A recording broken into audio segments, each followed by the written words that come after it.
Yang kiai-kiai dikibuli. Datang ke kiai-kiai, jangan berpolitik kiai, politik itu kotor, politik itu jahat. Kiainya ngangguk. Iya. Akhirnya mereka yang berkuasa, mereka yang jadi anggota DPR, mereka yang bikin peraturan, mereka yang bikin undang-undang. Politik itu bagus. Siapa bilang politik jahat? Ilmu politik, ilmu yang bagus harus kita pelajari. Karena ilmu politik itu suatu ilmu yang mempelajari bagaimana cara mengatur suatu negara. Kalau kita mau mengatur senegara, ada ilmunya. Namanya ilmu politik. Ilmu cara mengatur negara. Dalam Islam banyak kitab-kitab politik. Al-Ahkam As-Sultaniyah Imam Mawardi. Hukum tata negara menurut Imam Mawardi Madhab Syafi'i.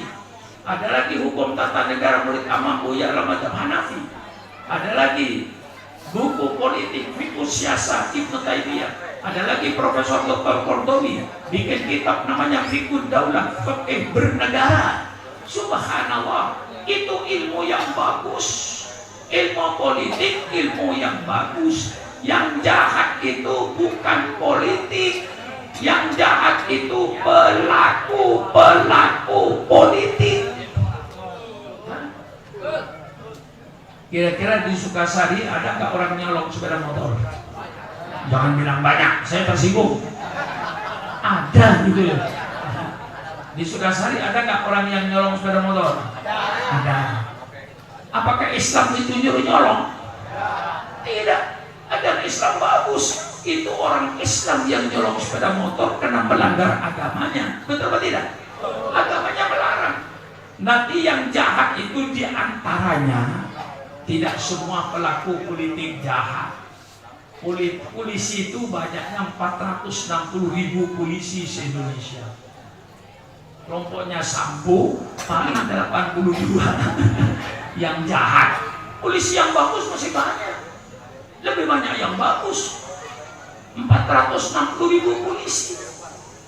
Nah, tapi yang jahat juga ada. Ya kiai juga sama, kiai yang nakal juga ada. Betul atau tidak? Kiai yang bagus ya ada, kiai yang nakal juga ada. Nah, iya sama saja. Nah, yang tidak baik itu pelaku politik. Siapa pelaku politik? Pelaku politik itu mulai wali kota, itu pelaku politik, bupati pelaku politik, gubernur pelaku politik, presiden pelaku politik, menteri pelaku politik, anggota DPR pelaku politik, dan pejabat-pejabat tinggi negara lainnya. Itu pelaku politik. Itu yang kadang-kadang diantara mereka yang jahat. Berapa puluh gubernur yang masuk penjara? Berapa ratus bupati yang masuk penjara? Berapa ratus anggota DPR yang masuk penjara? Itu terbukti. Betul atau tidak? Itu pelaku politik. Maka Islam bicara politik supaya pelaku politik, orang-orang yang berakhlak, orang-orang yang bermoral. Jangan sampai pelaku politik otaknya otak preman. Jangan sampai pelaku politik otak bajingan. Hancur negara ini. Kurang apa saya? Bela negara ini. Habis-habisan. Oh, kalau bicara politik panjang Pak. Ayat politik, hadis politik, spikol. Kalau mau saya kasih. Yang bicara bahwa Islam tidak bicara politik, itu menunjukkan kalau orang itu bodoh, tidak mengerti Islam. Islam bicara politik. Kullukum ra'in wa kullukum mas'ulun an ra'yati. 100% ahli politik. Semua kalian adalah pemimpin. Semua pemimpin akan dimintai pertanggungan jawab atas kepemimpinannya. Hai pemimpin-pemimpin, jangan kau bergelimang dengan kemewahan pakai duit rakyat, sedang kau berbuat dolim terhadap rakyatnya. Politik supaya bermurah masih banyak lagi Pak. Saya kira cukup sekian saja. Nggak lama saya pidato itu, hampir 2 jam. Saya ini kiai, jangan disuruh-suruh. Masa kiai disuruh-suruh? Saya ini sebenarnya kejebak dengan ketenangan saudara. Karena saudara semuanya tenang, pidato saya tidak terganggu, pikiran saya. Ibu-ibu ini semuanya tenang. Nggak ada ibu di belakang yang berdiri pula, nggak ada, duduk tenang. Nah ini mulai berdiri karena saya mau pergi. Duduk. Oh, ya kamu kenceng-kenceng aja. Tunggu doa. Betul atau tidak? Yang tidak mau doa persilakan pergi PKI. Untuk ibu tadi kalau nggak balik berarti PKI. Ya, saudara. Ya karena saudara ini tenang, jadi saya ikut tenang gitu. Seandainya ibu berdiri pergi, berdiri pergi, bapak berdiri pergi, tentu saya berhenti pidato. Daripada saya ditinggal sendirian di sini. Semuanya pada pergi satu-satu. Tapi dengan antengnya saudara, saya ikut jadi anteng. Ya, terjebak saya dengan keantengan saudara ini. Sampai pidato begitu panjang. Panjang kan pidato? Jarang kiai pidato panjang begitu. Kadang-kadang ada kiai yang setengah nipu itu kiai. Diundang orang kagak ngaji Pak Lurah. Hanya ngasih tahu kalau banyak undangan. Berdiri baru pidato 5 menit. Maaf saudara-saudara, berhubung saya ditunggu di tempat lain dan yang menjemput sudah ada, saya cukupkan sekian. Turun, naik mobil, naik lagi di tempat lain, pidato lagi 5 menit. Berhubung saya ditunggu di tempat lain, saya cukupkan sekian, pindah lagi. Satu malam 3-4 kali pidatonya cuman saya ditunggu di tempat lain.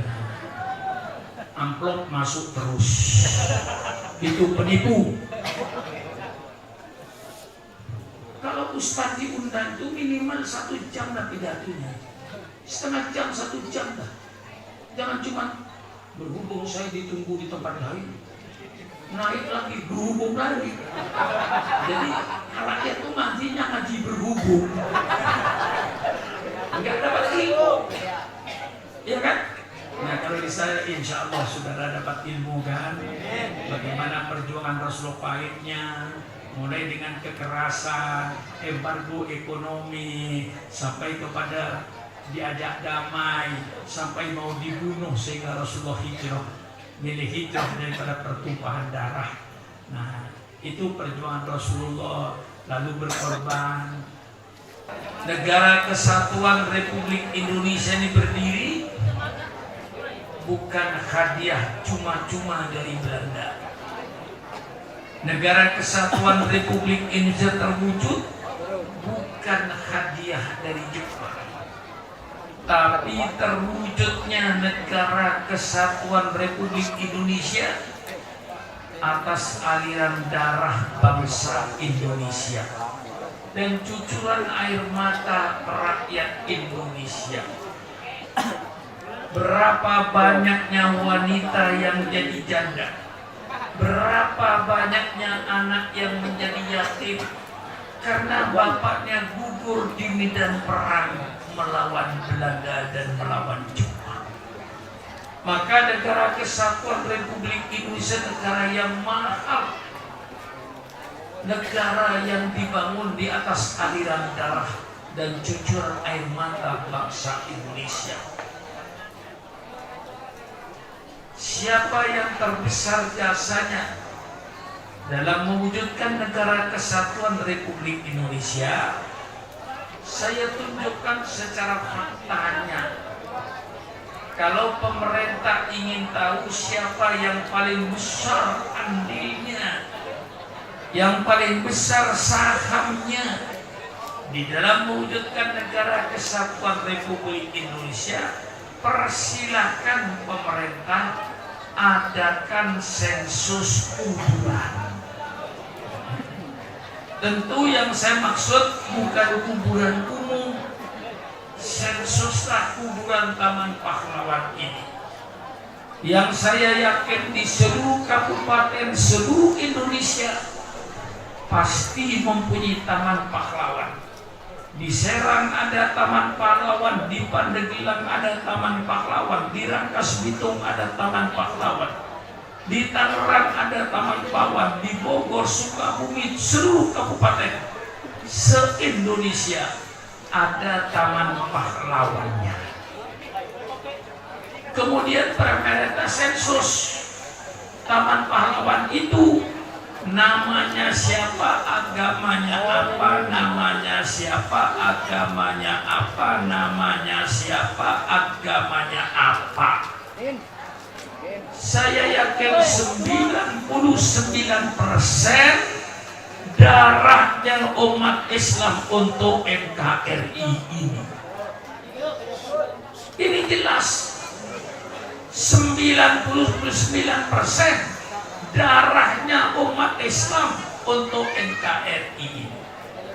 Berapa banyaknya pejuang-pejuang Islam, mulai Pangeran Diponegoro sampai Imam Bonjol, sampai Tengku Umar, Cut Nyak, Sultan Hasanuddin, dan deretan-deretan ulama Hasyim Asy'ari, dan beberapa deretan ulama sebagai pahlawan nasional.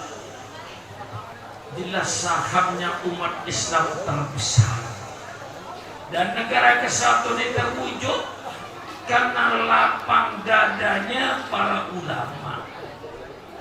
Perlu saya ceritakan kepada generasi bangsa ini, karena kalau jadi pemimpin bangsa tidak tahu sejarah, nanti kebijaksanaannya kontroversi, tidak sesuai dengan masyarakat.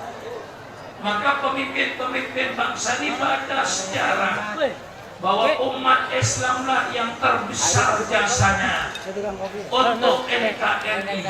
Saya tidak menghilangkan jasa kelompok-kelompok yang lain, tapi yang pasti pahlawan bangsa ini 99% adalah umat Islam.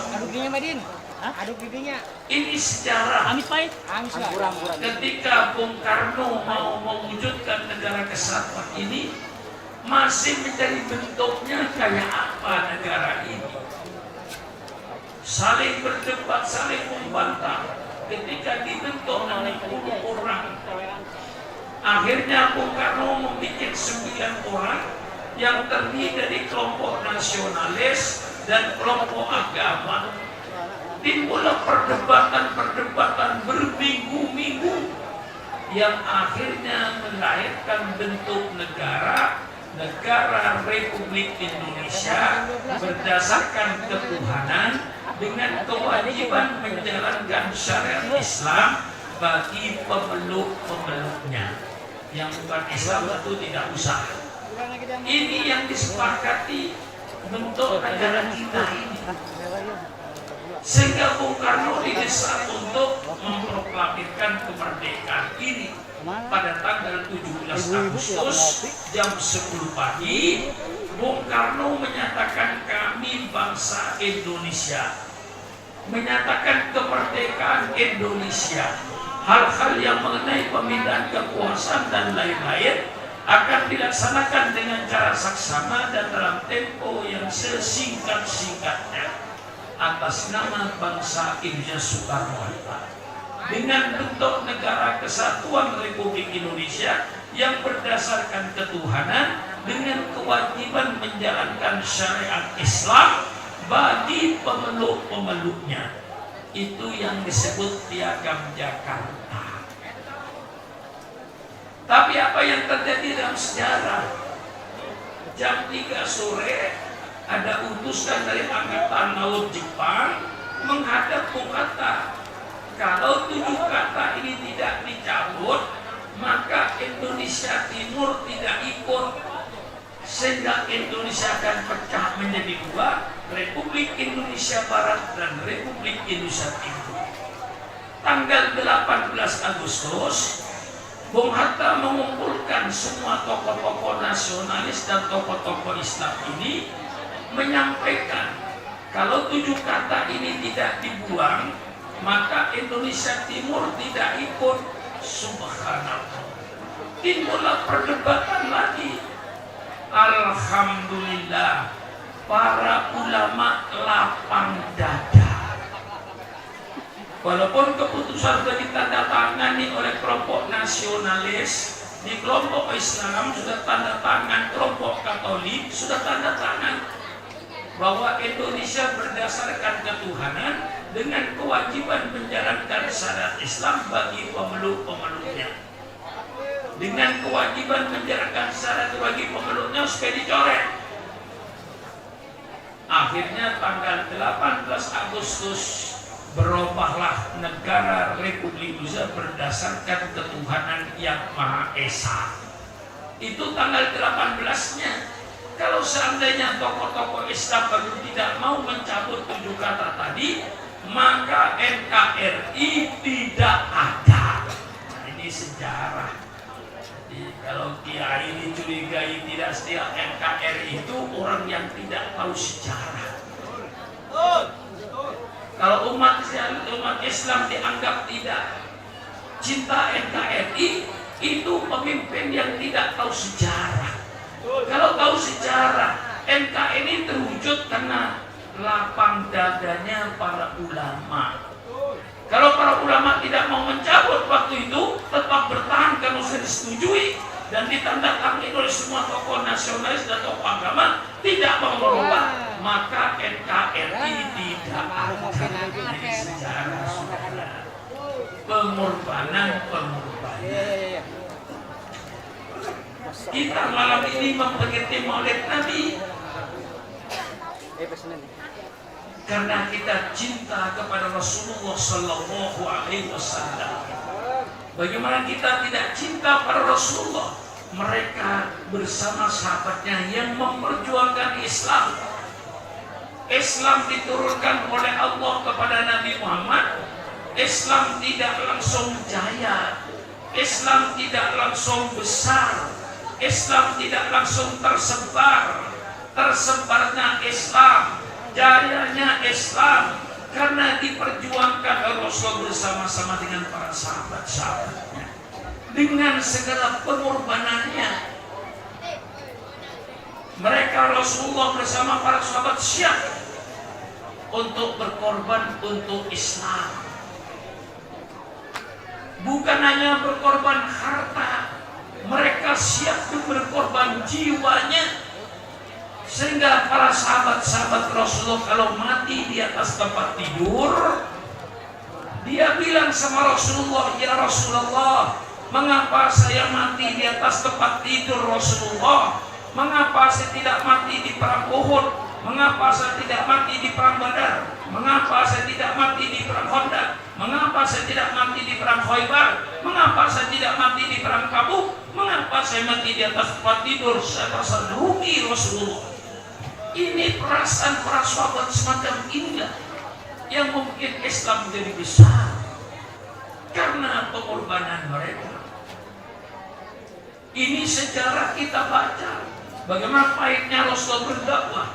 Rasulullah berdakwah itu dari pintu ke pintu, sembunyi-sembunyi karena diancam oleh orang kafir Quraisy.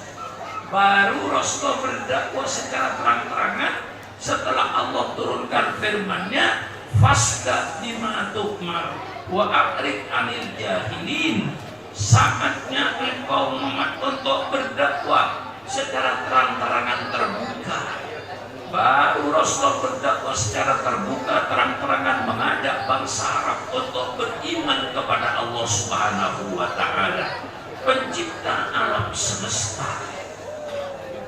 Begitu Rasulullah berdakwah secara terang-terangan, ancaman dari kafir Quraisy luar biasa. Intimidasi, ancaman penyiksaan, bahkan terjadi pembunuhan. Sahabat-sahabat Rasul dibunuh oleh mereka, disiksa. Sayyidina Bilal radhiyallahu anhu diikat tangannya, ditarik di padang pasir, perutnya dikasih batu agar mereka kembali kepada agama yang kafir itu. Tetapi Sayyidina Bilal tetap berkata, ahad, ahad, ahad, Allah yang Maha Esa.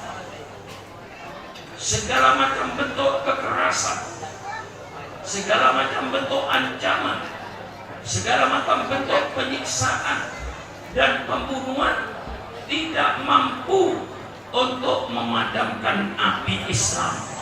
Di mana api Islam mulai menyala untuk menerangi kegelapan kota Mekah. Akhirnya orang kafir Quraisy merubah lagi taktik politiknya dengan membekot ekonominya. Diumumkan dan ditempelkan pengumuman di pintu Ka'bah, seluruh bangsa Arab tidak boleh mengadakan hubungan dagang dengan umat Islam, khususnya di bidang pangan, supaya Nabi Muhammad dan sahabat-sahabatnya mati kelaparan. Itulah yang dihadapi Nabimu berjuang. Tidak seperti Supran Makmun. Supran Makmun kemarin masuk ke Kalimantan Selatan, saya masuk ke Jawa Timur, saya masuk ke Sumatera. Malam ini saya berada di desa Sukasari. Belum pidato sudah disiapkan makanan di mejanya. Masya Allah, subhanallah, nikmatnya. Nabimu dulu bukan dihidangkan makanan, dibekot ekonominya, sehingga ketika bangsa Irak dan bangsa Libya pernah dibekot ekonominya oleh Amerika Serikat. Saya katakan, hai bangsa Irak dan bangsa Libya, bukan engkau yang pertama kali merasakan pahitnya embargo ekonomi. Nabimu 1400 tahun yang lalu merasakan bagaimana pahitnya dibekot ekonominya dengan kelaparan. Tapi ternyata embargo ekonomi tidak mampu untuk mematikan api Islam. Justru api Islam semakin gede, semakin menyala menerangi kegelapan kota Mekah. Akhirnya orang kafir Quraisy merubah lagi strategi politiknya. Dengan apa? Dengan politik damai. Didatangi pamannya Abu Thalib, hai Abu Thalib, engkau kan pamannya Muhammad. Coba tanya sama Muhammad tuh maunya apa? Kalau Muhammad ingin punya kedudukan tahta, kami siap untuk mengangkat Muhammad jadi raja, asal berhenti jadi nabi, jangan berdakwah lagi. Itu tawarannya. Abu Thalib tanya sama ponakanmu maunya apa? Kalau ponakanmu ingin kaya, kami penduduk Mekah siap untuk menyerahkan kekayaan kami kepada Muhammad, sehingga Muhammad menjadi orang yang terkaya di kota Mekah ini, tapi dengan syarat berhenti jadi nabi. Subhanallah. Tanyakan Abu Thalib sama ponakan itu maunya apa? Kalau ponakanmu ingin kawin, saya kumpulkan perawan-perawan kota Mekah ini, persilakan ponakanmu kawin 1, 2, 3, 4, 5, 6, 7, 8, asal berhenti jadi nabi. Subhanallah. Kalau ditawarkan kepada kiai sekarang kira-kira gimana itu ya? Hah? Kira-kira ini sejarah nabimu saya kembangkan supaya tahu pengorbanannya. Sejauh itu pengorbanannya. Dirayu tahta, harta dan wanita. Maka kalau kiai-kiai ditawarin jabatan atau kedudukan, hati-hati kiai. Itu sejarah lama terulang. Seandainya Supran Makmun ini tidak, seandainya Supran Makmun diminta, hai Pak Supran, sudahlah nggak usah jadi kiai berdakwah sulit-sulit, malam-malam masih ada di kampung di desa. Sudah saya angkat jadi menteri luar negeri. Begitu Supran Makmun jadi menteri luar negeri, otomatis berhenti jadi kiai. Betul apa tidak? Betul. Subran Makmun bisa menjadi mantan kiai. Jabatan kiai yang itu mulia dilepaskan, memilih menteri luar negeri, sehingga tak sempat lagi ngaji. Lah ini sejarah kuno, sejarah lama. Rasulullah sudah ditawarkan tahta, harta, wanita, ditolak. Karena dengan segala macam cara sudah selesai, dengan kekerasan gagal, dengan embargo ekonomi gagal, dengan damai gagal, akhirnya orang kafir Quraisy mengadakan musyawarah di Darun Nadwa, kira-kira 50 meter dari Pancoran Emas itu. Mereka musyawarah. Dalam tafsir Tabari dijelaskan bahwa hadir iblis ikut musyawarah berupa manusia. Bagaimana caranya untuk membendung gerakan Muhammad ini? Abu Lahab berkata, tangkap saja Muhammad, masukkan penjara. Iblis berkata, tidak ada gunanya Muhammad dimasukkan penjara. Mengapa? Keluarganya Muhammad orang-orang besar, bangsawan Quraisy, bangsa yang terhormat di negeri Mekah ini. Kalau keluarganya ditangkap di sana di penjara, tentu dia akan membela gengsi sebagai bangsa yang terhormat. Tidak ada gunanya Muhammad di penjara. Usul lagi, kalau begitu Muhammad usir saja ke luar negeri. Supaya tidak ada di negeri Mekah. Kita aman kalau Muhammad keluar. Dia tidak akan berdakwah lagi, agama kita aman. Iblis berkata, ini usul paling berbahaya, ini usul. Mengapa? Karena kalau Muhammad nanti diusir ke luar negeri, dia di luar negeri nanti berdakwah agamanya. Kalau pengikut dia nanti jadi besar di luar negeri, pasti negeri kita akan diserang, akan diserbu dari luar negeri. Bahaya Muhammad diusir ke luar negeri. Diusir ke luar negeri berbahaya. Di penjara tidak ada gunanya. Akhirnya diputuskan oleh Abu Jahal, bunuh saja Muhammad ini. Iblis berkata, ini keputusan yang benar. Tidak ada jalan lain. Kekerasan sudah, embargo ekonomi sudah, ditawarkan harta takhta wanita sudah, tetap dia tidak bisa dibendung. Satu-satunya bunuh Muhammad ini. Itulah Nabi dulu berjuang. Bunuh Muhammad itu. Akhirnya dikepunglah rumahnya Rasul oleh semua suku yang ada di Mekah. Dengan perintah Abu Jahal, Muhammad keluar, potong lehernya. Jangan dikasih kesempatan dia berbicara. Dikepung rumahnya. Ini ditulis dalam Al-Quran. Wa idh yamkuru bika alladziina kafaru liyuthbituka aw yaqtuluka aw yukhrijuka wa yamkurun wa yamkurullah wallahu khairul makirin. Tatkala mereka membuat tipu muslihat strategi untuk membendung Muhammad, penjarakan Muhammad, liyuthbituka, tidak ada gunanya. Usir Muhammad keluar negeri berbahaya, bunuh saja Muhammad. Tengah-tengah rumahnya dikepung, Bu. Masya Allah. Dalam keadaan malam gelap, malaikat Jibril turun. Ya Rasulullah, malam ini Allah perintahkan kau untuk meninggalkan kota Mekah. Ya Allah, kota Mekah yang ia cintai, tumpah darahnya, tumpah kelahirannya, disuruh tinggalkan malam ini. Itu sejarah hijrahnya Rasulullah dari Mekah ke Madinah. Perintah Allah, malam ini Muhammad keluar dari Mekah ini. Bagaimana caranya keluar, Bu? Di luar sudah dikepung dengan pedang, siap untuk membunuh. Tapi dengan pertolongan Allah Subhanahu wa Ta'ala, Nabi Muhammad mengambil pasir, lalu membaca surat Qul huwallahu ahad, Qul a'udzu birabbil falaq, dengan ayat kursi. dan membaca ayat wa ja'alna min baini aydihim saddan wa min khalfihim saddan fa'alsaynahum fahum la yubsirun. Allah jadikan di depan mereka tutup, di belakang mereka tutup, sehingga mereka tidak melihat kepada Nabi Muhammad SAW. Keluarlah dari rumah.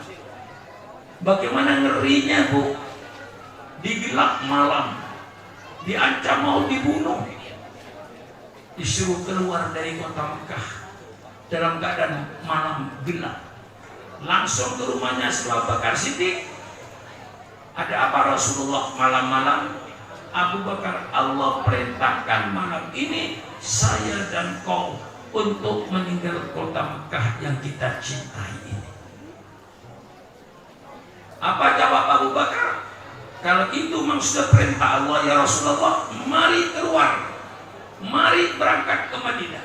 Subhanallah, Sayyidina Abu Bakar tidak memikirkan rumahnya, tidak memikirkan hartanya, tidak memikirkan keluarganya, karena cinta sama Rasulullah dan cinta kepada Allah, cinta kepada Islam. Ini sudah perintah Allah. Maka Rasulullah bersabda dalam hadisnya, la yu'minu ahadukum hatta akuna ahabba ilaihi min malihi wa waladihi wa walidihi wa nasi ajmain.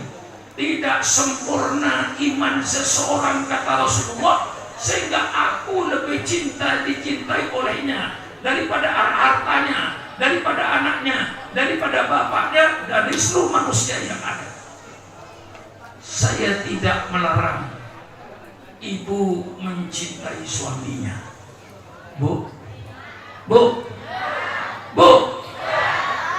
matanya melotot dipanggil nggak nyaut. Maaf Bu ya, di tempat saya Bu, kalau matanya melotot dipanggil nggak nyaut itu namanya ikan asin. Tahu ikan asin nggak?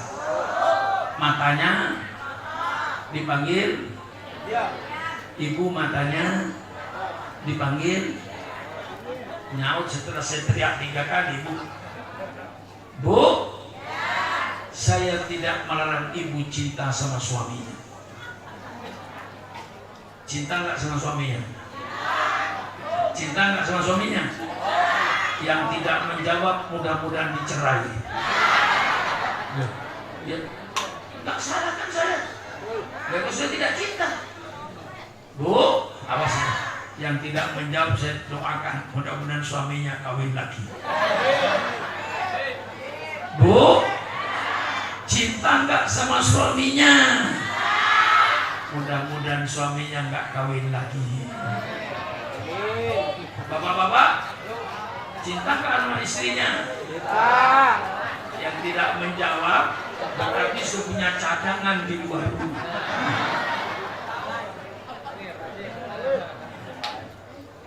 Saya tidak melarang bapak mencintai istrinya. Saya tidak melarang ibu mencintai bapaknya.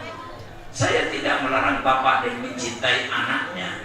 Tapi letakkanlah kecintaan kepada Allah dan Rasulnya di atas segala kecintaan yang ada. Inilah yang dipraktekkan oleh Sayyidina Abu Bakar Siddiq radhiyallahu anhu. Malam-malam gelap diajak pindah, diajak keluar kota, meninggalkan kota Mekah. Tidak ada alasan bagi Abu Bakar kecuali mari Nabi Muhammad kita berangkat, sudah perintah Allah. Subhanallah. Tidak memikirkan hartanya, tidak memikirkan keluarganya. Kesetiaannya beritulah pengorbanan. Karena orang-orang sebelum kita berkorban, alhamdulillah kita tidak jadi korban. Karena Rasulullah dengan para sahabatnya berkorban menegakkan Islam, alhamdulillah kita tidak jadi korban. Maka kita sekarang orang Sukasari dituntut untuk berkorban. Untuk siapa kita berkorban? Bukan untuk kita. Mari kita berkorban agar anak cucu kita tidak jadi korban. Alhamdulillah panitia Tuhan terdiri pada anak muda. Karena panitianya dari anak muda, insya Allah agama Islam di Sukasari masih akan panjang umur. Kalau panitianya kakek-kakek, berarti Islam sudah tua. Kakek-kakek jadi dia meninggal, mati semua, selesai Islam. Dengan adanya generasi muda jadi panitia, saya sangat-sangat berterima kasih. Anak muda, bapak-bapak, ibu-ibu, mari berkorban. Kalau tidak ingin jadi korban, kalau sudah jadi korban, tidak perlu berkorban, sudah jadi korban. Kita alhamdulillah hidup di negara kesatuan Republik Indonesia, bukan negara perang, negara damai. Kita tinggal menyisihkan sebagian harta kita untuk Islam. Masuk masjid, maaf bapak-bapak, kalau bapak-bapak tromol masjid diedarkan memasukkan duit 2.000 rupiah, bapak jangan merasa beramal. Itu penghinaan kepada agamanya, tidak menghargai agamanya. Masa untuk Islam 2.000? Mari pakai pikiran. Dikasih anaknya pun anaknya nggak mau. Betul atau tidak? Betul atau tidak? Masa untuk Islam 2.000? Hormati agamamu, hargai agamamu. Masuk kebun binatang saja di Ragunan 20.000. Betul atau tidak? Melihat monyet. Ke Ragunan lihat apa, Bu? Ke kebun binatang lihat monyetnya 20.000. Masuk masjid, alhamdulillah. Masjid kita untuk di kampung, alhamdulillah. Bisa sembahyang di hadal masjid, nawaitul i'tikaf fi hadal masjid, mendengarkan khotib berkhutbah, sholat sebelum Jumat, sholat Jumat, sholat ba'da Jumat. Berapa pahala yang kau peroleh ketika masuk masjid? Masa 2.000? Nah, ini saya sadarkan. Mari kita berkorban agar Islam itu jaya. Ada pepatah bahasa Arab, jawe kalbaka yadbalka, laparkan anjingmu kalau ingin nurut sama kamu. Kalau anjing kenyang, nggak nurut, Bu. Yang nurut itu anjing lapar, Bu. Paham ini? Paham ini? Maka ulama-ulama kiai-kiai di Indonesia, termasuk umat Islam, jangan jadi anjing lapar. Kalau kau menjadi anjing lapar, kau akan dipermainkan oleh orang-orang yang berduit. Kalau orang yang berduit, orang yang beriman kepada Allah, alhamdulillah. Kalau yang berduit orang yang tidak beriman baru mempermainkan kau, cilaka kau hidupnya. Betul atau tidak? Maka kita mari bersadar, kita sadar, sisihkan sebagian hartanya untuk Islam, kayak Rasulullah dengan para sahabatnya. Sisihkan hartanya untuk Islam. Saya tidak minta supaya kekayaannya yang di lemarinya cukup. Bapak-bapak sudah tahu, dibaca setiap Jumat, inna yaumal jum'ati sayyidul ayyam. Betul? Hari Jumat itu adalah hari yang mulia. Saya minta orang Sukasari, kita hormati hari Jumat. Setiap hari Jumat yang merokok berhenti, tidak merokok hari Jumat, uang rokoknya untuk masjid.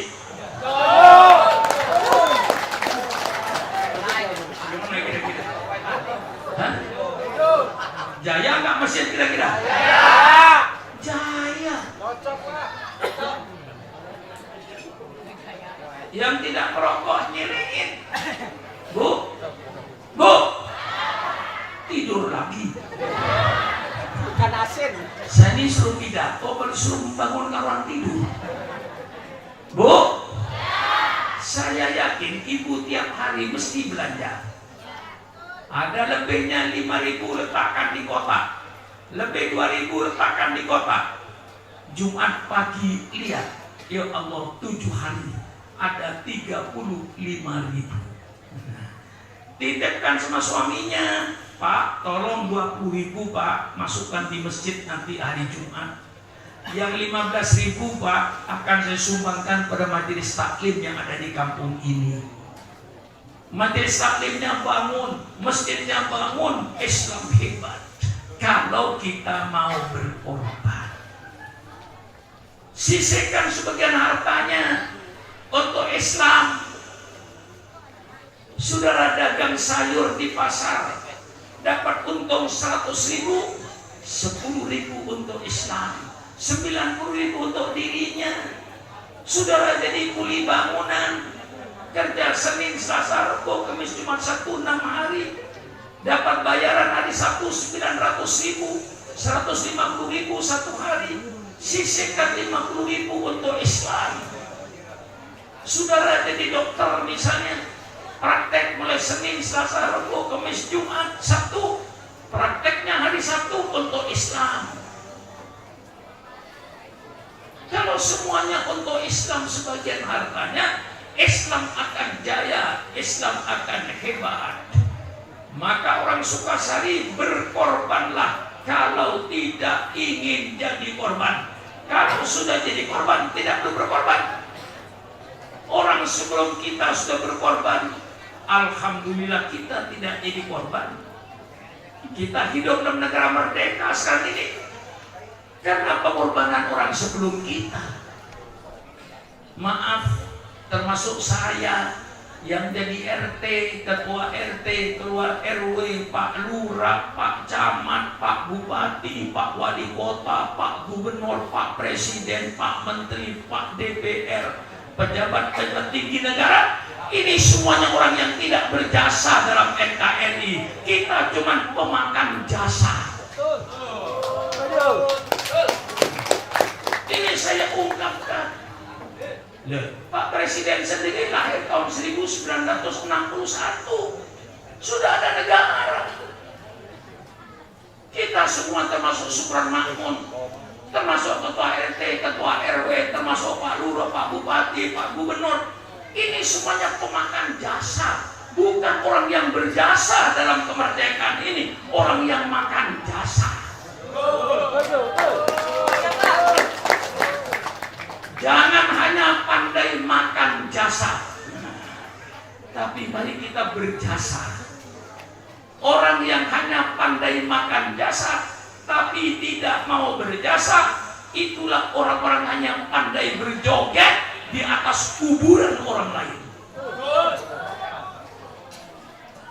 Ini pejabat-pejabat pemerintah hidup dengan kemewahannya, berjoget di atas kuburan pahlawan itu. Mereka yang berjasa, kita tidak berjasa. Mari kita sedang berjasa. Apa seruan Pak Lurah tadi? Mari kita hiraukan untuk kepentingan masyarakat kita ini, supaya masyarakat aman, tenang, sejahtera. Mari kita bersama-sama semua bergotong royong. Nah, inilah saya sampaikan pada saudara. Rasulullah berkorban, dia tidak jadi korban. Akhirnya Rasulullah ketika dikepung rumahnya tengah malam, keluarlah ke rumah Abu Bakar, langsung dia hijrah ke Madinah. Orang kafir Quraisy mencari dia karena Abu Jahal datang pagi-pagi bertanya sama pemuda-pemuda yang mengepung rumah Rasulullah itu, mana kepalanya Muhammad? Mereka jawab, belum keluar. Tidak mungkin Muhammad tidak keluar, subuh mesti keluar dia ke Masjidil Haram. Dibuka pintu, tidak ada orang, hanya Sayyidina Ali karramallahu wajhahu. Kemana Muhammad? Saya tidak tahu, saya tidur. Akhirnya Abu Jahal mengadakan sayembara.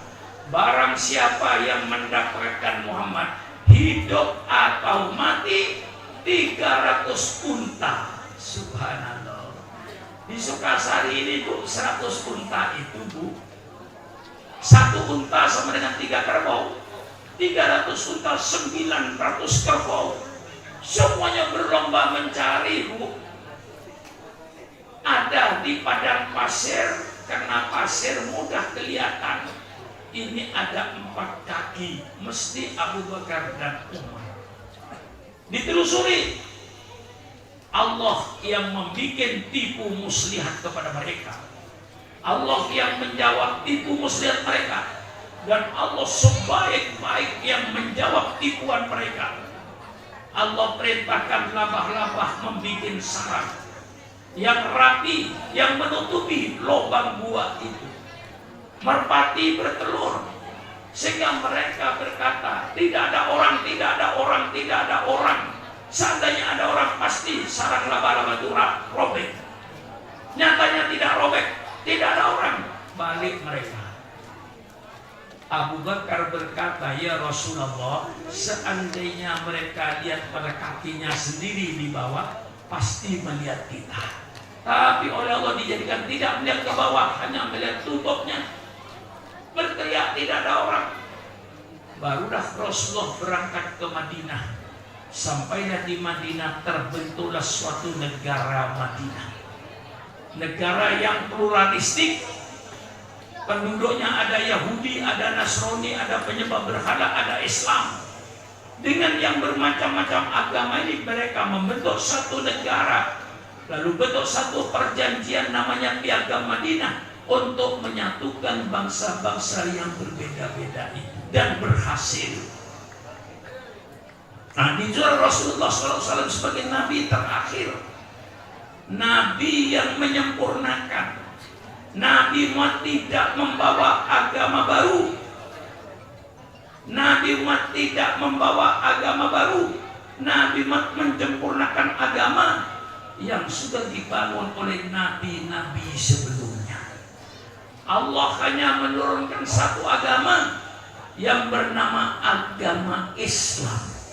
Untuk membangun Islam ini Allah utus 25 rasul. 25 rasul ini semuanya membangun Islam. Nabi Adam yang pertama kali memulai pembangunan Islam. Nabi Isa yang saudara kita Yesus Kristus, Nabi yang ke-24. Nabi Muhammad, Nabi yang ke-25 yang datang menyempurnakan, menyelesaikan bangunan Islam. Dengan datangnya Nabi Muhammad, pembangunan selesai. Ketika datang Nabi Adam, pembangunan belum selesai.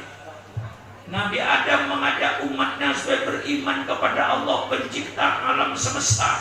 Sujud hanya kepada Allah, tidak sujud kepada Nabi Adam. Dan Nabi Adam bersama-sama dengan umatnya sujud kepada Allah. Islam. Datang Nabi Nuh alaihi salam. Nabi Nuh pun mengajak umatnya supaya beriman kepada Allah Subhanahu wa taala pencipta alam semesta. Sujud kepada Allah, tidak sujud kepada Nabi Nuh. Dan Nabi Nuh bersama-sama dengan umatnya sujud kepada Allah Subhanahu wa taala. Islam. Datang Nabi Ibrahim, Nabi berseruannya sama, mengajak umatnya beriman kepada Allah, sujud kepada Allah, bukan sujud kepada Nabi Ibrahim. Dan Nabi Ibrahim bersama-sama dengan umatnya sujud kepada Allah. Datang Nabi Musa alaihi salam. Nabi Musa mengajak umatnya, seruannya sama seperti Nabi Ibrahim, seperti Nabi Nuh. Nabi Musa mengajak umatnya supaya beriman kepada Allah SWT, pencipta alam semesta. Sujud kepada Allah, bukan sujud kepada Nabi Musa. Dan Nabi Musa bersama-sama dengan umatnya sujud kepada Allah. Islam. Datang Nabi Isa alaihissalam yang oleh saudara kita disebut Yesus Kristus.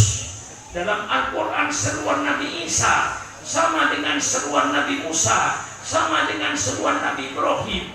Nabi Isa mengajak umatnya supaya beriman kepada Allah Subhanahu wa taala pencipta alam semesta. Sujud kepada Allah, bukan sujud kepada Nabi Isa. Dan Nabi Isa bersama-sama dengan umatnya sujud kepada Allah. Datang junjungan kita Nabi besar Muhammad sallallahu alaihi wasallam. Seruannya sama dengan Yesus Kristus, seruannya sama dengan Nabi Musa, sama dengan Nabi Ibrahim, sama dengan nabi-nabi sebelumnya.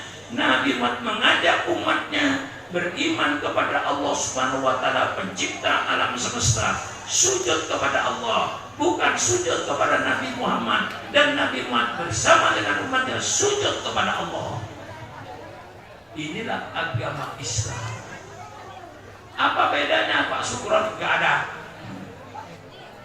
Dari Nabi Adam ke Muhammad tidak ada bedanya. Hanya syariat Allah ini diturunkan oleh Allah sesuai dengan kebutuhan manusianya. Zaman Nabi Adam tidak ada undang-undang nyolong. Mengapa zaman Nabi Adam tidak ada undang-undang nyolong? Karena pada zaman Nabi Adam tidak ada orang nyolong. Mengapa tidak ada orang nyolong? Karena tidak ada orang.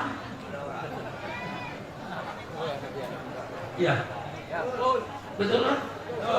Betul kan? Tanah belum dikapling-kapling, boro-boro kapling. Negara kagak ada. Negara Indonesia, Malaysia nggak ada. Yang ada dunia. Milik siapa? Milik Nabi Adam dan Siti Hawa berdua. Siapa yang mau nyolong rambutan? Nggak ada. Zaman Nabi Adam perkawinan dipermudah oleh Allah, dikasih kemudahan karena tidak ada orang. Zaman Nabi Adam kakak kandung kawin dengan adik kandung, adik kawin dengan zaman Nabi Adam diberikan kemurahan oleh Allah. Jadi kalau di Sukasari ada orang mau kawin dengan adik kandungnya sendiri, itu orang salah lahir.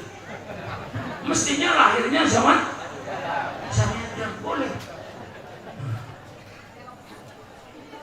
Datang Nabi Nuh disempurnakan, datang Nabi Ibrahim disempurnakan, datang Nabi Musa disempurnakan dengan kitab Tauratnya, datang Nabi Daud disempurnakan dengan kitab Zaburnya, datang Nabi Isa disempurnakan dengan kitab Injilnya.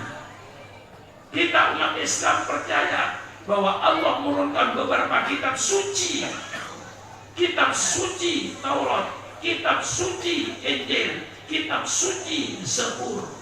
Tapi yang kita percaya kitab Taurat yang asli, bukan Bible yang sekarang lebih daripada 500 macam. Yang kita percaya kitab Taurat yang asli. Taurat yang asli yang mana? Yang firman Allah diberikan oleh Allah kepada Nabi Musa. Tidak ada perkataan Nabi Musa dalam kitab Taurat, tidak ada perkataan pendeta-pendeta pada kitab Taurat. Yang ada hanya firman Allah. Itu Taurat yang asli. Mana Zabur yang asli? Zabur yang asli firman Allah yang diturunkan oleh Allah kepada Nabi Daud untuk disampaikan pada umatnya. Dan tidak ada perkataan Nabi Daud dalam kitab Zabur itu, dan tidak ada perkataan pendeta-pendeta pada kitab Zabur itu. Yang ada hanya firman Allah. Itu kan kitab Zabur yang asli. Kita yakin bahwa Allah menurunkan satu kitab Injil kepada Nabi Isa alaihi salam. Kitab Injil yang mana? Kitab Injil yang asli, yang firman Allah, yang Allah berikan kepada Nabi Isa untuk disampaikan kepada kaumnya. Dan tidak ada perkataan Nabi Isa, dan tidak ada perkataan pendeta-pendeta pada waktu itu. Murni hanya firman Allah. Dan sekarang Injil ada 5, 4 diatur oleh gereja. Yang diatur oleh gereja Injil Matius, yang ditulis oleh orang yang bernama Matius. Injil Lukas, yang ditulis oleh orang yang bernama Lukas. Injil Yahya, yang ditulis oleh orang yang bernama Yahya. Injil Markus, Injil yang ditulis oleh orang bernama Markus. 4 Injil itu redaksinya berbeda. Ya kalau mereka yakin itu kitab Injil, persilakan. Tapi untuk Syukuran Makmur tidak. Yang kita percaya kitab Injil yang satu. Ada Injil lagi namanya Injil Barnabas, yang ditulis oleh orang yang bernama Barnabas. Injil ini tidak boleh dibaca oleh orang gereja. Saya tahu mengapa tidak boleh, karena isinya agak mirip dengan kitab suci Al-Quran. Saya baca, maka saya berani, saya baca. Nah, ini saudara-saudara, datang Nabi Muhammad disempurnakan dengan kitab suci Al-Quran 30 juz. semua syariat Allah tumplek blek. Orang Jawa ini bukan orang Jawa ya. Ada yang berbahasa Jawa nggak orang sini? Orang Jawa itu bu, asin. Bu, orang Jawa itu bu, kalau sungguh-sungguh bu, kata yang terakhir diulang. Kalau orang Jawa bilang kemarin di Serang macet, nggak apa-apa, masih jalan mobil itu. Tapi orang Jawa bilang kemarin di Jakarta, di Grogol jalan macet, jam. Nah itu sudah matiin mesin aja, sudah nggak jalan sama sekali. Syariat Allah tumplek blek, sudah tidak ada sisa di Lauh Mahfuz. Al-Quran 30 juz, itulah syariat Allah sempurna sebagai petunjuk hidup, baik petunjuk hidup di dunia maupun petunjuk hidup di akhirat. Quran 30 juz sudah diturunkan oleh Allah. Dengan datangnya Nabi Muhammad, Al-Quran 30 juz diturunkan seluruhnya tumplek blek. Berarti pembangunan Islam selesai. Karena pembangunan Islam selesai, Allah resmikan. Kalau nabi-nabi sebelumnya oleh Allah diutus hanya kepada kaumnya, tapi Nabi Muhammad oleh Allah tidak diutus kepada bangsa Arab saja. Nabi Muhammad bukan nabinya orang Arab saja. Nabi Muhammad bukan nabinya orang Indonesia saja. Nabi Muhammad bukan nabinya orang Cina saja. Nabi Muhammad bukan nabinya orang Eropa saja. Nabi Muhammad bukan nabinya orang Amerika saja. Tapi nabinya semua manusia di dunia ini. Wa ma arsalnaka illa rahmatan lil alamin. Karena syariat Allah sudah semuanya tumplek untuk semua manusia, bukan hanya untuk orang Arab. Al-Quran bukan untuk orang Arab saja. Al-Quran bukan untuk orang Indonesia saja. Al-Quran bukan untuk orang Cina saja. Al-Quran bukan untuk orang Eropa saja. Al-Quran untuk seluruh umat manusia di dunia sebagai petunjuk hidup. Maka oleh Allah diresmikan. Allah yang mendeklarasikan, Allah yang memproklamasikan, bukan sukron makmun. Allah berfirman di dalam Al-Quran, Al-yawma akmaltu lakum dinakum wa atmamtu alaikum nikmati wa raditu lakumul Islam madina. Pada hari ini tanggal 9 Dzulhijjah, hari Jumat, ketika Nabi haji terakhir di Arafat, Allah turunkan Al-Quran. Pada hari ini telah saya sempurnakan agamamu untukmu. Al-Quran 30 juz sudah turun semua. Wa atmamtu alaikum nikmati, dan telah saya sempurnakan nikmatku untuk kalian. Menurut ulama tafsir, sempurnanya nikmat Allah itu lahirnya Nabi Muhammad. Kedatangan Nabi Muhammad merupakan nikmat yang terbesar bagi umat manusia. Pada hari ini telah saya sempurnakan agamamu. Al-Quran 30 juz yang mengandung segala macam petunjuk.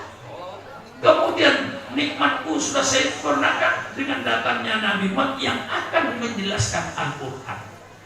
Setelah itu Allah bikin pernyataan. Ini pernyataan Allah, bukan pernyataan sukron makmud. Apa pernyataan Allah? Wa raditu lakumul Islam madina. Kata Allah, saya ridho, saya rela Islam sebagai agamamu. Agama yang diridhoi oleh Allah hanya agama Islam. Hanya agama Islam. Hanya agama Islam. Inna dina indallahil Islam. Sesungguhnya agama yang diridhoi oleh Allah hanya agama Islam. Saya memuji agama saya sendiri. Saya tidak menghina agama orang lain. Betul? Memuji istrinya sendiri boleh nggak? Hah? Boleh nggak? Boleh. Boleh Pak Lurah. Memuji istrinya sendiri boleh. Asal jangan menghina istri orang. Betul? Saya tidak menghina agama lain. Saya cuma menyampaikan apa yang dideklarasikan oleh Allah. Ini pernyataan Allah, bukan pernyataan Syukron Makmum. Allah yang menyampaikan, wa raditu lakumul Islam madina. Kata Allah, bukan kata Syukron Makmum. Saya ridho, saya rela Islam sebagai agamamu. Masya Allah. Mengapa? Karena akan membentuk satu peradaban baru. Sekarang ini, Pak Kepala Desa, sekarang ini sedang terjadi perang peradaban. Perang yang tidak pakai senjata, tapi jauh lebih berbahaya daripada perang senjata. Perang senjata, rakyat Irak boleh mati, tapi ideologi Islamnya tidak akan mati. Tapi dalam perang peradaban ini, Pak Kepala Desa, sedang terjadi perang peradaban sekarang ini. Peradaban-peradaban Barat tumplak membanjiri negara-negara Islam. Lewat turisnya, lewat majalahnya, lewat pergaulannya, yang dimana peradaban mereka berdasarkan nafsunya. Contohnya peradaban Barat yang membanjiri Indonesia, adanya night club, adanya dansa telanjang, adanya joget laki-laki dengan perempuan di hotel-hotel dengan pakaiannya yang minim. Itu semuanya peradaban Barat sudah membanjiri negara-negara Islam ini. Apakah nanti peradaban kita mampu bertahan? Tergantung pada imannya kepada Allah Subhanahu wa Ta'ala. Kalau imannya kokoh, insya Allah peradaban Islam tidak akan hilang. Tapi kalau imannya setengah-setengah, habislah peradaban Islam ini. Ternyata tidak sedikit anaknya orang Islam perempuan yang sudah dewasa, sudah 8 tahun ke atas umurnya, 15 tahun, 16 tahun, pakai rok pendek, pakai celana pendek, pakai kaos kutang, berjalan di jalan raya. Betul atau tidak? Betul atau tidak? Itu berarti peradaban kita dihancurkan oleh peradaban Barat. Yang mestinya kita menutup aurat, pakai jilbab, tutup aurat, itulah peradaban yang berdasarkan Al-Quran dan Sunnah Nabi. Sekarang dihancurkan dengan peradaban Barat. Dengan pergaulan bebasnya, laki-laki dengan perempuan, berzina tidak dianggap pidana. Berzina itu biasa, asal mau sama mau, bebas. Yang tidak boleh memperkosa, berzina boleh, memperkosa yang tidak boleh. Beda, kalau memperkosa itu bukan memaksa, tapi kalau berzina mau sama mau, bebas. Inilah peradaban Barat yang membanjiri peradaban Islam ini. Nah, Rasulullah membentuk satu peradaban yang berdasarkan Al-Quran, peradaban yang berdasarkan Sunnah Rasulullah. Mulai daripada rumah tangga, Islam punya peradaban. Berekonomi, Islam punya peradaban. Bermasyarakat, ber-RT, ber-RW, Islam punya peradaban. Berpolitik, Islam punya peradaban. Semua peradaban itu dilandaskan innama bu'ithu liutammima makarimal akhlak. Allah berbicara, Quran bicara soal rumah tangga, supaya anggota rumah tangga itu orang yang berakhlak. Islam bicara soal ber-RW, ber-RT, ber-RW, bermasyarakat.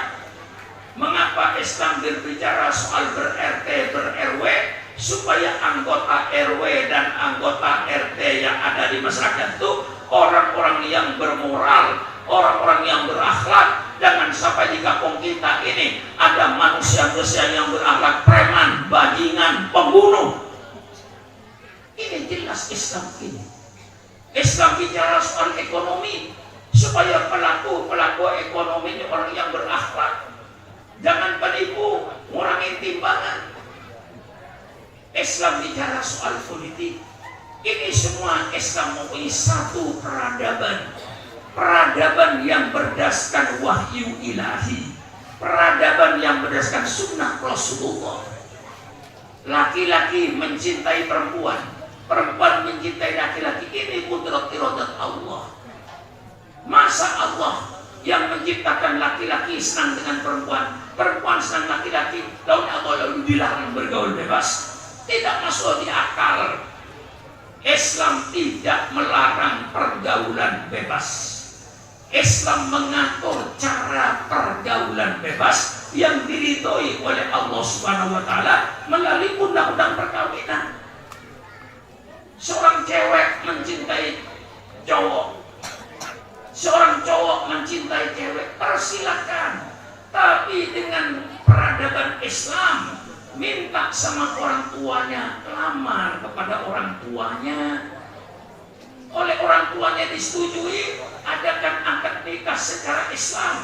Ada yang kawin, ada yang mengawinkan, ada ijab berkabul, ada saksi, dan ada lambang pertanggung jawab yang namanya mahar. Alangkah indahnya peradaban Islam ini. Alangkah indahnya perkawinan menurut Islam ini. Setelah berkawin dengan menurut ajaran Islam, bergaulah sebebas-bebasnya. Tidak dilarang. Saudara ini, depan saya ini yang tua bapak ini, itu bapak ibu ada karena pergaulan bebas, Pak. Kalau ayah bapak dan ibu bapak di kamar tidak bergaul bebas, tidak ada bapak. Syukran makun hasil pergaulan bebas. Ayah saya dengan ibu saya setelah menjalankan akad nikah yang sah, dia di atas tempat tidurnya bergaul bebas. Betul? Lahirlah Syukran Makmun karena pergaulan bebas. Tidak ada pergaulan bebas, tidak ada ibu. Ini semua yang ada di depan saya ini, termasuk Pak Kepala Desa, termasuk saya, Ketua RT, Ketua RW, Pak Polisi, ini semuanya hasil pergaulan bebas. Tapi pergaulan bebas yang diridhoi oleh Allah. Tidak dilarang bergaul bebas itu. Yang dilarang bergaul bebas itu model ayam. Bu. Tahu ayam nggak? Tahu? Iya. Kalau nggak tahu ayam keterlaluan itu. Tahu ayam bu? Tahu ayam bu? Ayam bertelur. Katakan 6. Ngerem. Netes. Di antaranya jadi ayam jago. Ayam jago gede. Ibu kandungnya yang dikawin. Kurang ajar nggak? Kurang ajar nggak? Siapa? Begitu telur tadi netes jadi ayam jago. Gede. Ibu kandungnya yang dikawin.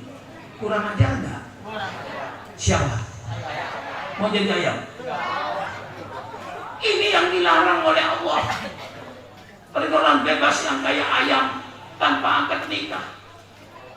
Ayam bertelur, ngerem netes, jadi ayam betina. Gede ayam betina, anaknya itu dikawin oleh ayah kandungnya. Kurang ajar nggak? Kurang ajar nggak? Siapa? Mau jadi ayam? Iya. Ini saya jelaskan sejelas-jelasnya. Kalau kita pakai peradaban Islam, saya perlihatkan peradaban Islam di pada bangsa Indonesia. Mau pakai persilakan, tidak mau pakai persilakan. Kewajiban saya, wa ma alaina illal balagul mubin. Kewajiban saya menyampaikan ini peradaban Islam. Bagaimana peradaban Islam setelah akad nikah jadi suami? Allah katakan dalam Al-Quran, wa ashiruhunna bil ma'ruf. Pergaulilah istrimu dengan baik.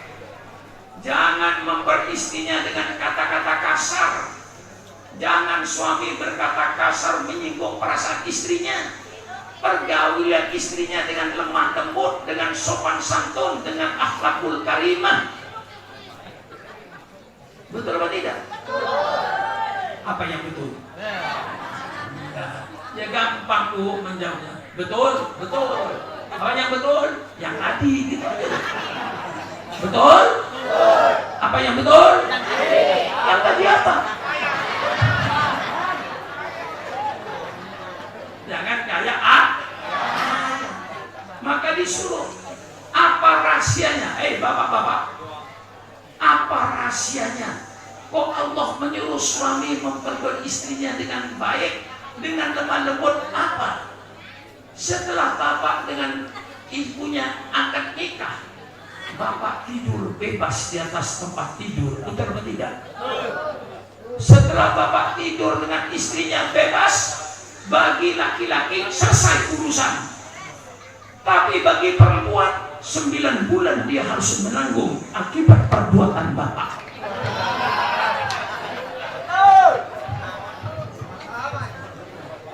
Ya sama.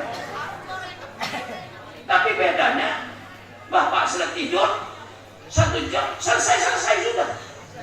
Betul tidak? Aku jangan melawan saya sudah. Tapi ibu setelah itu 9 bulan dia akan menderita, mulai ngidam sampai 1 bulan hamil, 2 bulan, 7 bulan. Begitu melahirkan, dia sedang berada di atas mati dan hidup. Coba bayangkan bapak-bapak, bagaimana bapak kasar sama istrinya. Itu kalau anaknya 1, orangnya 12. Sepanjang hidupnya dia menderita. Betul atau tidak? Ibu-ibu dukung saya.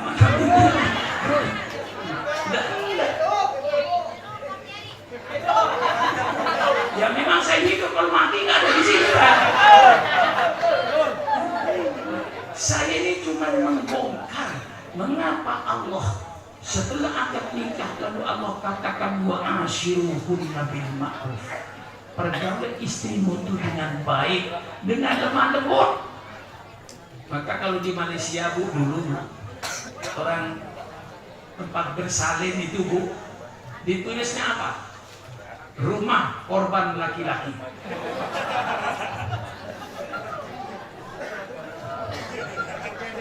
Jadi orang hamil itu dianggap korban laki-laki. Sudahlah, jangan menambah-nambah, sudah saya bela kok. Inilah wa ashiruhunna bil ma'ruf. Hai laki-laki, pergaulan istrimu dengan sopan santun, dengan lemah lembut. Kasih dengan istrimu. Akibat perbuatanmu 9 bulan dia menderita. Belum nanti melahirkan. Perempuan melahirkan di antara mati dan hidup. Betul tidak? Berapa banyaknya orang melahirkan meninggal dunia? Itu akibat perbuatan Anda. Kasihanilah mereka. Kasih sayang sama istri. Nah, istri pun sama. Ad-dunya mata'un wa rumata al-maratus sholihah. Dunia ini perhiasan sebagus persyaratan wanita yang sholihah, wanita yang taat kepada Allah dan berbakti pada suami. Jangan jadi istri kayak majikan. Suaminya masak sendiri, suaminya cuci celana sendiri, suaminya nyapu sendiri, istrinya nongkrong di atas kursi. Perempuan semacam itu kebalikan sama mertuanya. Nah,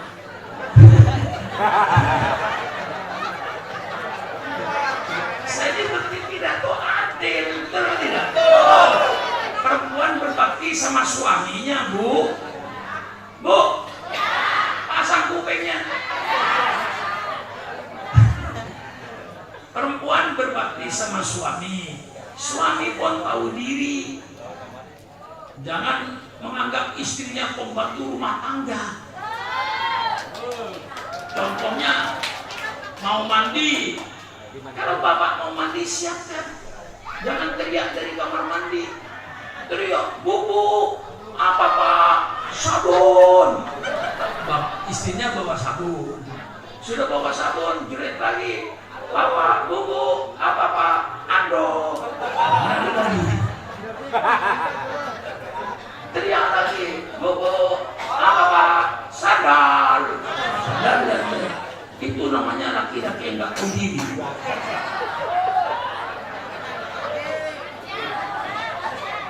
Sudah keluar dari kamar mandi, berpakaian, panggil lagi, "Bu, apa Pak? Kopi." Kayak tuan Belanda. Ya juga istri tahu diri, suami tahu diri, sama-sama tahu diri. Suaminya ingin kopi, bikinin kopi.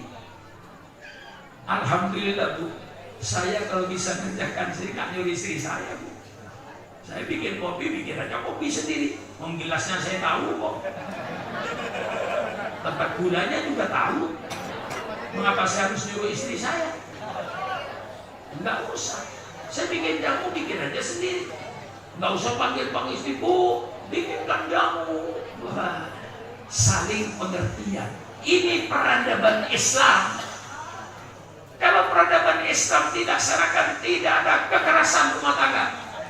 Pemerintah tidak perlu bikin badan perlindungan wanita. Tidak perlu.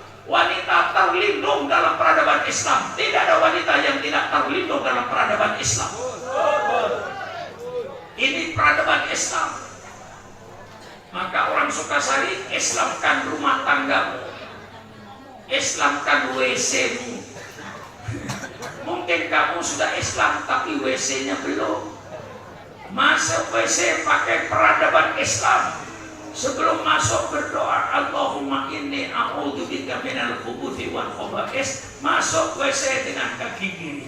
Tuntaskan najisnya. Jangan ada sisa-sisa najis, baik yang cair maupun yang kental. Semuanya keluar. Setelah keluar semua, peradaban Islam.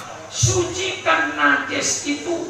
Saya yakin hanya Islam yang punya peradaban dalam bersuci. Kalau najis itu berwarna, hilangkan warnanya. Kalau najis itu berbau, hilangkan baunya. Kalau najis itu ada rasanya kayak alkohol dan daging babi, sampai hilang rasanya, baru suci. Islam punya peradaban. Betul? Keluar dari WC, alhamdulillahilladzi adabani wa afani. WC-nya berperadaban Islam. Dapurnya juga berperadaban Islam. Bu, pernah nyuci beras apa tidak?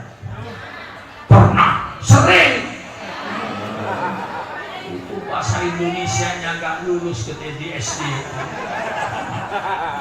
Kalau ibu saya tanya, "Bu, pernah ke Palembang?" "Pernah Pak Kiai." "Betul." Kalau saya tanya, "Bu, pernah nyuci beras?" "Sering." Lulus karena jawabannya dikasih tahu. Pernahkah ibu bertanya? Pernahkah ibu bertanya, dari mana datangnya beras?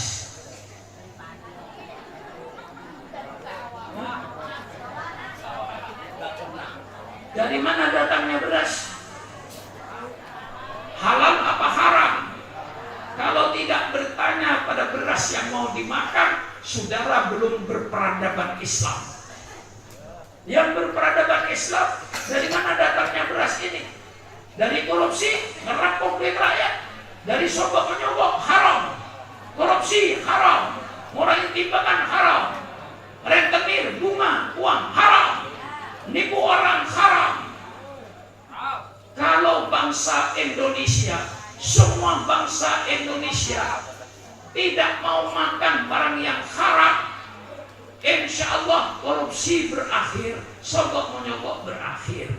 Korupsi tidak akan berakhir, suap menyuap tidak akan berakhir, penipuan tidak akan berakhir, selama bangsa Indonesia pikirannya yang penting perutnya kenyang, halal haram tidak peduli, hak batil tidak peduli, yang penting perut saya kenyang. Selama itulah korupsi tidak akan berakhir, sogok menyogok akan subur, penipuan akan berjalan terus.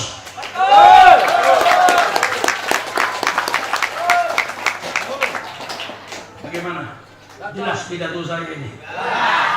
Bagaimana korupsi akan hilang? Bagaimana suap menyuap akan hilang?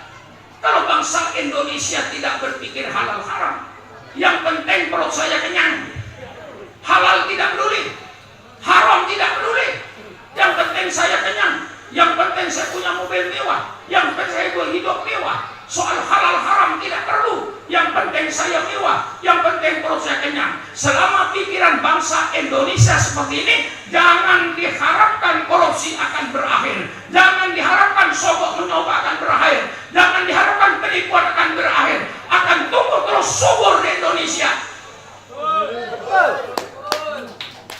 Kurang apa saya pidato ini? Apa ini tidak membantu negara saya ini? Apa tidak membantu pemerintah? Dan kalau saudara pikirannya yang penting kenyang, halal haram tidak peduli, terjadi perampokan, terjadi penipuan di toko-toko ngurangi timbangan, tidak peduli halal haram, yang penting perut saya kenyang. Ini dah yang membuat kebatilan berjalan terus.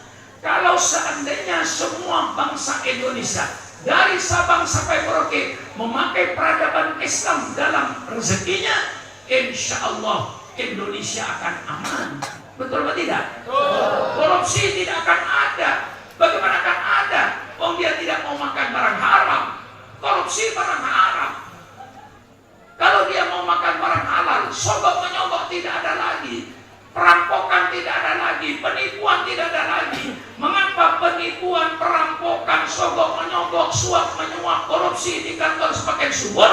Karena mereka yang penting perutnya kenyang, halal haram tidak peduli. Ini yang merusak bangsa. Bagaimana? Hah? Membantu pemerintah Pak? Radikal.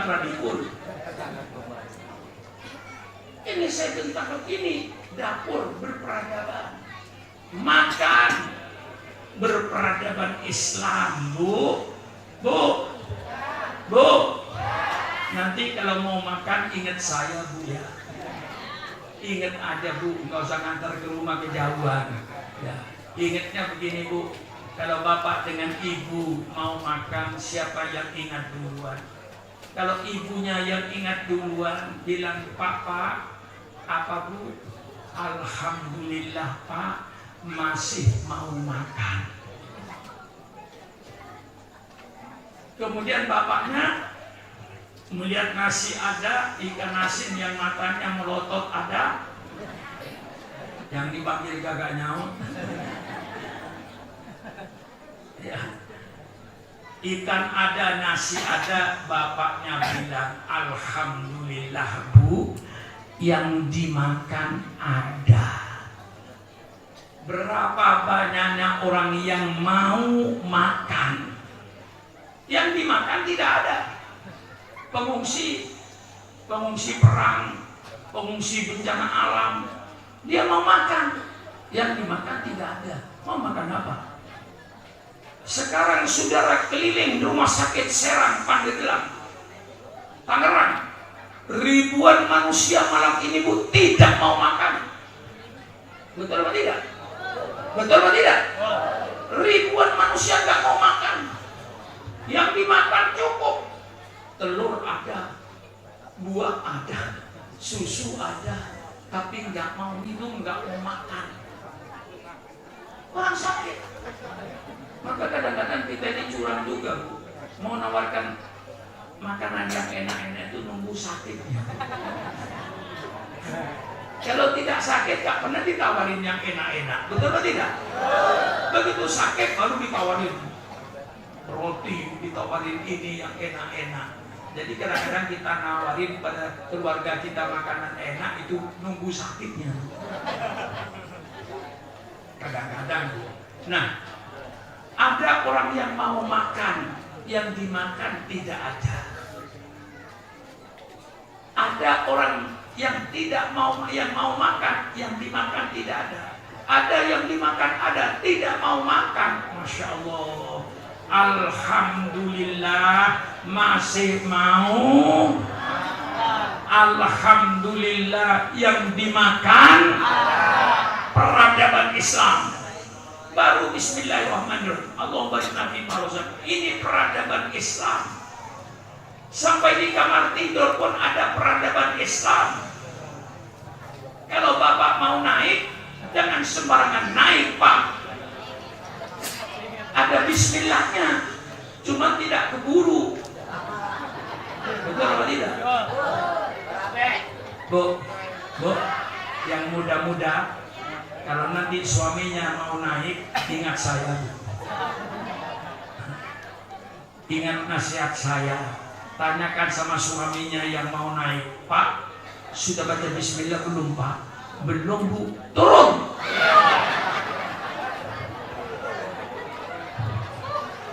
Berani, Bu? Berani, Bu? Berani, Bu? Loh. Apa? Gak ada bismillahnya, Bu. Catat. Bismillahi Allahumma jannibis syaiton anni wa jannibni anhu warzuqni dzurriatan thayyibah. Dengan namamu ya Allah, jauhkan setan dari saya, jauhkan saya dari setan. Ya Allah, berikanlah saya anak-anak yang soleh dan solihah. Baru naik, Bu. Hah? Nangkring kayak ayam, kayak kambing. Ada yang nangkring kayak kambing, gak baca bismillah. Ini peradaban Islam, saya hidupkan peradaban Islam ini. Sampai kamar tamu saya hidupkan peradaban Islam. Wajib menghormati tamu, tamu menghormati tuan rumah. Masya Allah. Bermasyarakat, ada peradaban dalam Islam. Saya tawarkan kepada bangsa Indonesia untuk berperadaban Islam, tapi saya tidak memaksakan. La ikraha fiddin, tidak ada paksaan dalam agama. Saya cuma menawarkan ini peradaban Islam. Anda mau pakai persilahkan, Anda tidak mau pakai persilahkan. Syukran makmun, cuma menyampaikan saja. Bagaimana? Jelas? Ini peradaban Islam kalau mau dipakai, insya Allah bagus. Insya Allah tidak ada peradaban yang lebih indah dari peradaban Islam. Saya puji agama saya karena saya cinta sama agama saya dengan peradabannya yang indah. Di dalam kita bermasyarakat, ber-RT, ber-RW, man kana yu'minu billahi wal yaumil akhir falyukrim jarahu. Barang siapa yang beriman kepada hari kiamat, hormati tetangga. Tetangga dengan tetangga saling hormat menghormati, tetangga dengan tetangga saling harga menghargai. Alangkah indahnya desa kita yang seperti itu. Betul apa tidak, Bu? Wala tajassasu wala tabaghadu. Jangan mencari-cari kesalahan orang, dosa. Kesalahan orang jangan dicari-cari, dan jangan berbuat dolim. Berbuatlah yang adil di tengah-tengah masyarakat itu. Masya Allah, inilah peradaban Islam. Tidak boleh mencari kesalahan-kesalahan orang. Tapi kalau kita menjumpai orang salah, mari kita amar ma'ruf nahi mungkar. Tapi jangan mencari-cari kesalahan orang lain. Dilarang oleh agama. Masya Allah. Saling hormat menghormati, saling harga menghargai. Berbeda agama pun kita tetap saling hormat menghormati. Di dalam Islam itu ada dua macam orang kafir. Ada orang kafir disebut kafirun harbiyun, orang kafir yang memerangi umat Islam, kita perangi. Orang Islam, orang kafir yang membunuh orang Islam, kita bunuh. Itu Quran. Tapi ada orang kafir yang wajib kita lindungi. Rasulullah